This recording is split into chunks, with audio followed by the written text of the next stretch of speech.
Good morning, or man, morning for me. I don't know what time you're watching this, but good to be with you guys for I don't even know what week we're on. I think we're on week six of a series through the book of Philippians. Today we're going to be kind of in the latter half of chapter 3.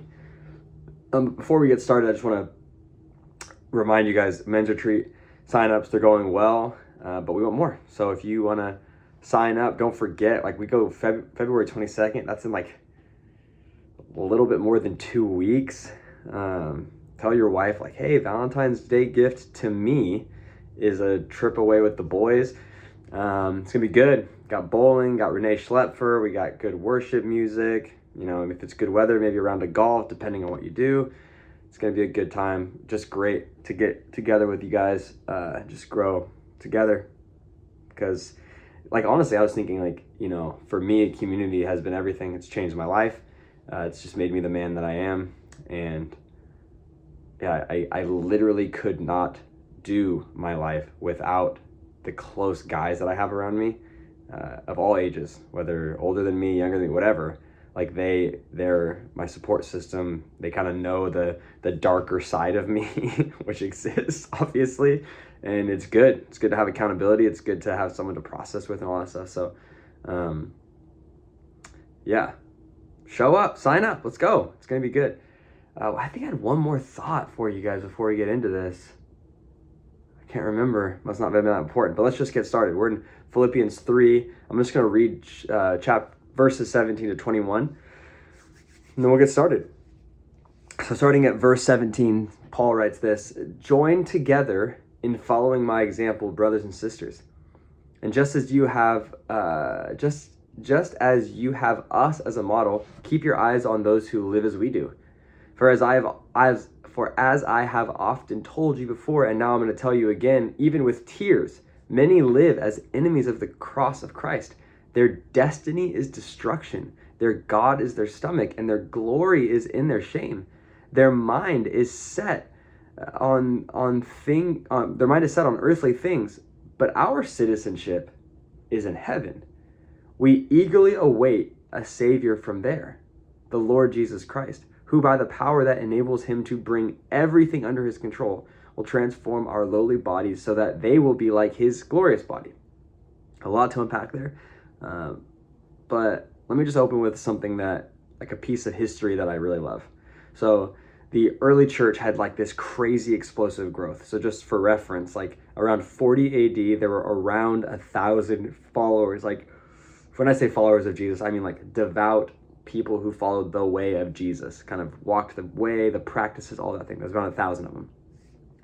And then by 400 AD, there were 35 million of them. So think about just that is explosive and compound growth over 350 years. That's massive growth. And so in the 3 centuries following the resurrection of Jesus, and the beginning of the church, there was this crazy growth, and the people who followed the way of Jesus were different. Different. They lived a completely separate life than everyone else. It was so starkly different that literally people who were surrounding them, the non-Christian people, would look at them and say that they were a new race, literally a different race of people. This is a quote I pulled from the 1st century writer Diognetus. He says this: this is a quote from him, "What God do the Christians believe in? And how do they worship him? So that they all disregard the world and despise death, neither recognizing those who are considered to be gods of the Greeks, nor observing the superstitions of the Jew. What is the nature of the heartfelt love they have for one another? And why has this new race of men and way of life come in the world that we live in now and not before?" I just love that. He's the surrounding traditions and the surrounding people of the Christians were confused about the Christians, and they called them a new race of men, so starkly different that they were almost unrecognizable. Like, for example, like I was just thinking this last night. Me and Ashton watched a movie, and there was like the lead actress of the movie was this girl, and I literally couldn't tell what race she was. I was like, what is she? Like, she's Latina, but like, she's not Mexican. Maybe she's like Spanish? I like literally couldn't know because her facial features were like so distinct. I was like, she could be like half black, half like, I literally couldn't tell. And then I looked it up because I was like, I gotta know. It turned out she was Colombian. I was like, okay, great. But like, she looked so different that I was like, almost like I had to dig into it to see what it was. And so like in the same way, that's how the Christians were in the first century, the first 4 centuries. People were seeing them being like, wait, what God do they follow? They don't follow the Jews. They don't follow the God of the Jews and the superstitions. They don't follow the gods of the Greeks. They don't follow the Stoic practices. Like, what are they doing? It's like, oh, they're different. And that's why when Paul writes these words, he says, our citizenship is in heaven. Like, that isn't a future statement that Paul's saying. He's not like, oh, one day we'll be citizens of heaven. That's not what he's saying. He's saying like, no, like you already are a citizen of heaven. So live like it today. And then he proceeds the statement by explaining, what does it mean to not be a citizen of heaven? Well, it's someone who is an enemy of the cross. What that means is this: their God is their stomach. And by the way, the word that Paul uses for stomach there, it's not actually the word for stomach. It's a different part of your body, and I'll let you figure it out which one it is. He says their glory is in shameful things, and their mind is on earthly things. This is what he means by that. People who are not citizens of heaven, they focus on self-pleasure and hedonism. That's what they do. They satisfy the flesh. They literally, all they want is to feel good. Whether that's sex or food or work, like getting more money, greed, like murder, strife, envy, all of those things. Like, how do I feel better about myself? That's what I do. And Paul would say, like, that's not a citizen of heaven. Citizen of heaven, what they do is they await the transformation of their bodies and all of its weird cravings. They want to be renewed. But I love how Paul is, he doesn't go like, okay, well, you will be citizens of heaven, which means like one day you will be renewed. That's not what he's implying. What he's implying is actually the opposite. He's saying you are a citizen of heaven, like right now. So become a part of this new race of people. Become a new person. Become the person of Jesus. So that's kind of like almost like up in the air, ethereal. It's hard to like be like, okay, I get it, but like, what do I do? And so let me just kind of turn a corner and really just make a couple quick comments about formation, because that's really what this is. What Paul's saying is like, we need to become formed. We need spiritual formation, and we need it like right now. And I love what C.S. Lewis, this is a C.S. Lewis quote about formation. He says this: every time you make a choice, you are turning the central part of you, the part of you that chooses, into something a little bit different than it was before. And taking your whole life as a whole, with all your innumerable choices, all your life long, you are slowly turning this central piece of you into a heavenly creature or a hellish creature. Either into a creature that is in harmony with God and with other creatures and with itself, or into one that's in a state of war and hatred with God and all of those surrounding things. So what he's getting into is this. What C.S. Lewis would say, and many of these like ancient spiritual writers would say, is like, it's not if we're being formed, it's who are we being formed by. That's what they would say. You're always being made into something. You're always being formed into a new thing. So whether or not you get formed by the way of Jesus or the way of the world, it doesn't matter. You're being formed. And so I don't have a ton of time right now to go through like all spiritual formation stuff. Maybe it'll be our next series. You never know. I've been thinking about our next series, and it might be on spiritual formation. But in the meantime, I just want to give you a few thoughts about spiritual formation. I'm going to give you 2 things about spiritual formation. One is recognize what is forming you and what has formed you. What is forming you and what has formed you.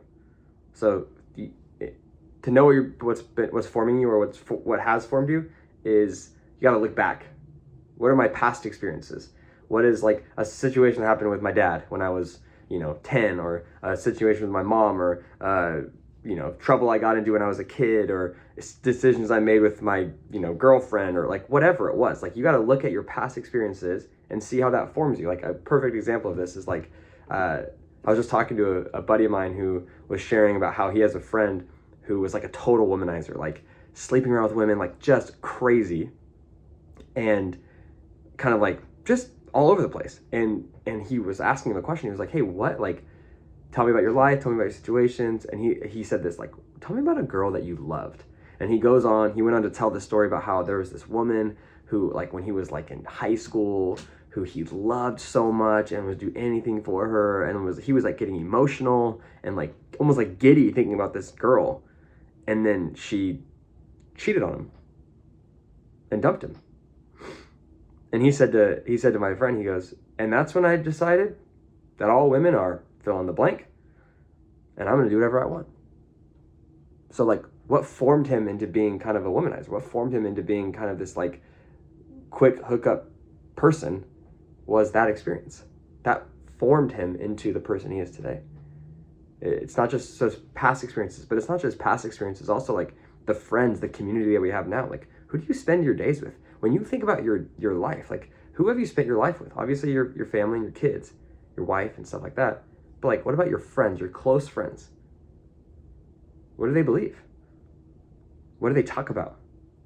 How do they talk? Like, are they sitting there talking about like, man, I just want to, like, that girl at work, she's so hot, like, whatever, blah, blah, blah, blah, blah.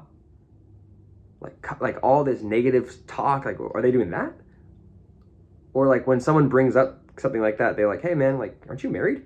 You know what I mean? Like what are they saying? What are the community of people that you're with? Like, what are they doing? How are they talking?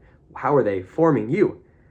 Or maybe it's the like habits that you have, like our habits are what forms us, really. It's like, well, what do I do when I wake up in the morning? How do I spend my time? Like, how many drinks do I have? How many time, like, how often do I spend time on my phone? What shows do I watch? Like, what am I filling my brain with every single day? Like, think about this. How have I been formed? How have you been formed over the last 10, 20, or 50 years? What are major moments in your life that made you who you are? Like, what are they? What are the big moments that made you who you are? And then not just the big ones, but what about the little moments? What about these like daily decisions that over time have made you the person that you are? So one is recognize what is and what has formed you. And the second thing is choose to be formed. Choose to be formed. There are no accidental citizens of heaven. There aren't. You decide to be one. I decide to be one. I wake up every morning and I have the conscious choice. Do I spend time with God and His Word? Or do I wake up and just scroll social media, the mindless numb of reels or whatever? Like, I have that choice. I have the choice every single day. When my wife says something that frustrates me, or I say something to her that frustrates, like, how do I respond? I have a choice. Do I respond like the way of Jesus, humble and gentle in spirit? Or do I respond like the world, like angry, passive-aggressive, frustrated? Like, the point is like, you decide what rules you and what forms you. And what I would say is, I would choose to be formed, and I am trying every single day to be formed by the loving, humble, the gentle, the generous, the compassionate, first century peasant rabbi named Jesus. That's what I want. Because he offers what Eugene Peterson would say in his paraphrase of the Bible, of John 10:10, the life that is truly life. That's what I want. So recognize what's formed you, and then choose to be formed. Become a citizen of heaven, like every single day, consciously. Let me end with just the end of that first quote. He says, "What is the nature of the heartfelt love they have for one another? And why has this new race of men and way of life come into the world that we live in now and not before? Love you guys. Have a good time in your groups. Sign up for men's retreat. See you soon.